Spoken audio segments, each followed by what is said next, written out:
नमस्कार साथियों। तो ये वीडियो जो है ये उनके लिए है जो लोग एनएचएम में कार्यरत हैं और जिनकी एज 40 से 45 के बीच में है। जैसा कि आपको पता है कि नर्सिंग नियमावली 2016 में ये दिया गया है कि जो व्यक्ति जितने वर्ष विभाग में सेवा देगा उसको उतने वर्ष छूट दी जाएगी और वो मैक्सिमम 5 वर्ष होगी और 3 नंबर प्रतिवर्ष और मैक्सिमम 15 वर्ष की छूट। ये 2 तरह की छूट नर्सिंग नियमावली 2016 में दी गई हैं और जिनमें से इस बार लोक सेवा आयोग UP PSC staff nurses sister grade 2 भर्ती में सिर्फ और सिर्फ 3 से 15 नंबर मिलने वाली छूट ही दी जा रही है। आयु में किसी प्रकार की छूट नहीं दी जा रही है। एनएचएम में जो लोग कार्यरत हैं, चाहे वो महिला हों चाहे पुरुष हों, जो कि बड़ा ही खेदजनक है, क्योंकि जो एनएचएम में कार्य कर रहे हैं वो लंबे समय से सेवा दे रहे हैं, तो उन्हें ये छूट मिलनी ही चाहिए। और ये जब नियमावली में दिया गया है और नियमावली विभाग की नियमावली आयोग नहीं मान रहा है, तो इसके खिलाफ लखनऊ हाई कोर्ट का दरवाज़ा खटखटाया जाएगा और उसके लिए कल बुलाया गया है उन लोगों को जो 40 से 45 के मध्य हैं और एनएचएम में कार्यरत हैं, जो इच्छुक हैं केस करने के लिए, अपना नाम रिट में डलवाने के लिए, तो वो ज़रूर लखनऊ आए जिससे उनको इसका लाभ मिल सके। क्योंकि अमूमन लोग भ्रमित हैं। जब वेबसाइट पर वो जाते हैं और उसमें लिखा है are you government state government employee, तो उसमें वो यस करके उन्होंने फॉर्म भर दिया, फॉर्म एक्सेप्ट हो गया, तो वो टेंशन फ्री होके बैठ गए कि उन्हें छूट मिलेगी। दरअसल उन्होंने फॉर्म ही गलत भरा, उसमें यस की जगह उनको नो भरना है और नो भरने पर उनको किसी प्रकार का एज रिलैक्सेशन नहीं मिलेगा। वो एज रिलैक्सेशन जिसके वो हकदार हैं और आप चाहते हैं कि आपको आपका हक मिले, तो आप आएँ और रिट में अपना नाम डलवाएं। और जो प्रक्रिया होती है, आपको पता है कि अब फ़ोटो भी खींचे जाते हैं हाई कोर्ट में, पहले की तरह नहीं रहा, तो वो प्रक्रियाएं होंगी।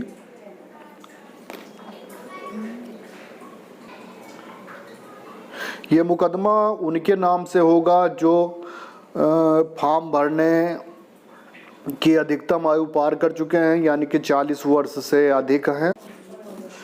मुकदमा बड़ा ही सिंपल है, क्योंकि मुकदमे में सिर्फ यही है कि नियमावली का पालन नहीं हो रहा है और नियमावली जो विभाग द्वारा बनाई गई है, तो इसमें आर्डर में ज़्यादा टाइम नहीं लगेगा और उम्मीद है कि ये पहले ही दिन हो सकता है केस हो जाए। हमारी वकील साहब से बात हुई है, उन्होंने आश्वासन दिया है कि आपका केस मजबूत है और हम पूरा प्रयास करेंगे कि ये तुरंत हो जाए। क्योंकि देखिए इसमें डेट भी अधिक नहीं है, 12 तारीख तक फॉर्म भरे जाएंगे और फीस जमा करने की 18 या जो भी डेट है, तो हम 12 ही मान के चलते हैं और अब 1 हफ्ते से भी कम समय रह गया है। तो इसलिए मेरा यही कहना है कि कल ही यदि आप लोग आ जाएं तो कल ही केस फाइल कर दिया जाए। उसके बाद में जो लोग आते रहेंगे उनका नाम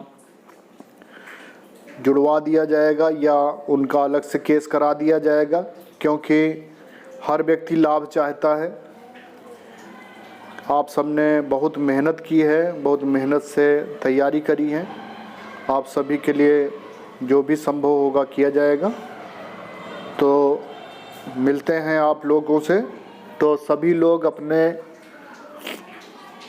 पेपर और आधार कार्ड लेकर आएं। बहुत बहुत धन्यवाद है, जिससे केस कराया जाए और प्रयास किया जाए कि जीत हो हम सबकी। बहुत बहुत धन्यवाद। नमस्कार साथियों, मैं प्रभाकर द्विवेदी, प्रदेश अध्यक्ष नर्सेस।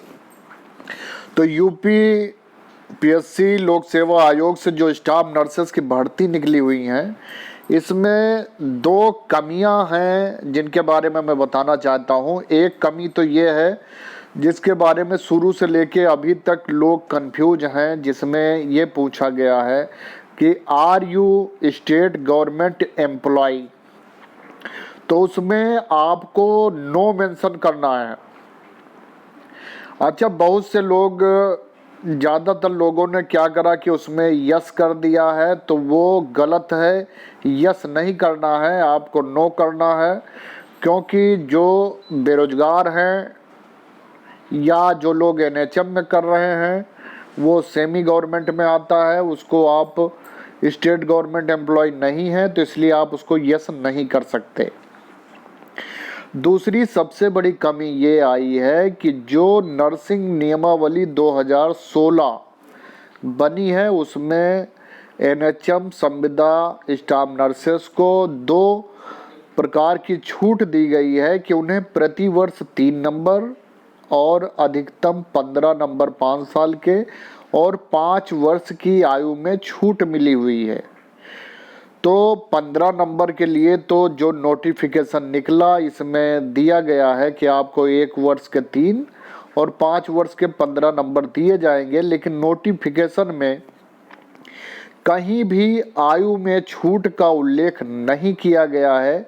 ये कहीं ना कहीं स्वास्थ्य विभाग की कमी है, जिन्होंने नोटिफिकेशन भेजा उसमें मेंशन नहीं करा, या लोक सेवा आयोग ने उसमें ऐड नहीं किया।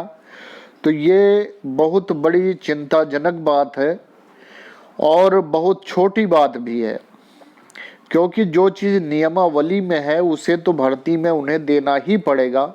लेकिन अब चूंकि आज समय अब 1 हफ्ते रह गए हैं सिर्फ लास्ट डेट के, तो इसमें अब ये समस्या है कि तब तक इसमें नोटिफिकेशन में कैसे अमेंडमेंट करवाया जाए या त्रुटि कैसे दूर करवाई जाए। और ये are you state government employee, इसको और प्लस ये आयु के लिए हमने अपने साथ के एक लोग को लोक सेवा आयोग भेजा था, तो वहाँ से ये दोनों पॉइंट पर डिस्कस करके उन्होंने बताया। आज फिर भेजा था, लेकिन आज किसी कारणवश वहाँ बातचीत नहीं हो पाई। हमने नर्सिंग नियमावली भी भेजी है, तो हो सकता है उससे कुछ लाभ मिल जाए। प्लस और भी अपने साथी संगठनों से, राजकीय नर्सेस संघ से, राज्य कर्मचारी संयुक्त परिषद से बात करी है हमने। प्रयास में है कि इसमें आयोग के नोटिफिकेशन में संशोधन होकर ये ऐड हो जाए। यदि ये 1-2 दिन में नहीं होता है तो फिर इसके खिलाफ मजबूरन जो है हाई कोर्ट लखनऊ में संगठन के द्वारा एक रिट डाली जाएगी। और निवेदन है कि जो कोई भी अपना नाम ऐड कराना चाहता हो, जो 40+ हो और प्लस एनएचएम में जॉब करता हो, तो वो आकर वहाँ हमसे मिल सकते हैं। हमारे जो संगठन के वकील हैं उनका नंबर हम आपको प्रोवाइड कर देंगे और वहाँ पे आप जाकर अपना नाम ऐड करवा देंगे। तो इससे ये है। दूसरी बात, इसमें इस मुकदमे में आधा पैसा संगठन अपनी तरफ से लगाएगा, उसमें किसी प्रकार की चिंता की बात नहीं। दूसरी बात, यदि आप खुद करना चाहते हैं तो आप स्वतंत्र हैं, आप कर सकते हैं, बशर्ते अभी मैं प्रयास में हूं कि कोर्ट ना जाना पड़े, क्योंकि कोर्ट का प्रोसीजर बहुत लंबा होता है। इसमें सिर्फ जो है थोड़ी सी त्रुटि है और वो दूर हो सकती है। मैंने निवेदन किया है कई लोगों से, क्योंकि पिछली बार भी जब लोक सेवा आयोग से नोटिफिकेशन निकला था तो उसमें 1-2 त्रुटियां थी। तो उसको क्या है कि 1 हफ्ते की डेट बढ़ा दी गई थी और उसमें सुधार करके दोबारा से प्रकाशित कर दिया गया था। ऐसा कई बार हुआ है, कई भर्तियों में हुआ है कि जब नोटिफिकेशन निकलता है तो उसमें कोई ना कोई थोड़ी बहुत त्रुटि रह जाती है, तो उसको प्रकाशक जो है अपना उसमें संशोधन करके दोबारा से निकाल देते हैं। तो हम प्रयास में हैं कि किसी को भी कोर्ट ना जाना पड़े, जिससे किसी के पैसे का व्यय ना हो, कोर्ट का समय नष्ट ना हो। बाकी जो भी अपडेट आएगा हम आपको देते रहेंगे अपने चैनल के माध्यम से। बहुत बहुत धन्यवाद। जो लोग हमारे चैनल पर नए विजिट कर रहे हैं तो कृपया चैनल को सब्सक्राइब कर लें, बेल आइकन दबा लें। बहुत बहुत धन्यवाद।